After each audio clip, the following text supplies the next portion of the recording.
Article 3 has to do with cooperating with other real estate professionals to advance the client's best interest. This is a fun one. Cooperating to advance the client's best interest. That's the common language for it. The article itself, realtors shall cooperate with other brokers except when cooperation is not in the client's best interest. The obligation to cooperate does not include the obligation to share commissions, fees, or to otherwise compensate another broker. This is often misunderstood, that there's a difference between cooperate and compensate. And there's a feeling with some brokers that they say, you know, we got the listing and we have a major market share dominance here. We don't have to cooperate with other Cooperate brokers. not necessarily meaning pay, but just... Nope, I didn't. That's right. I didn't say anything about pay, but cooperate in the sense of... be nice. Be nice, saying we have properties that are available. If you want to, you know, come and take a look at the properties, maybe you'll want to buy the properties. But if you do, by the way... I'm not going to pay you. Right, so there's a very important distinction. Wait, I'm going to cooperate with you, but I'm not going to pay you.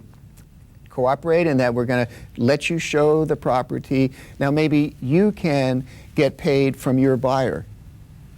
We're not going to compensate you. But we're glad to let you in. We'll let you, and we'll even be nice to you while we're doing Now, one reason it's probably difficult to understand this is that in most situations, when you're looking for properties, you see it listed in the multiple listing service.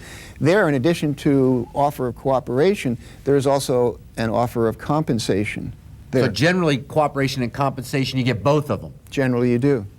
Very important, though, to find out, especially if you're dealing with a broker who is not a realtor, who is not subscribed to the Code of Ethics, who is not a member of the Multiple Listing Service. You should, if you want to cooperate in those instances, very early on, find out, well, how are you going to compensate me?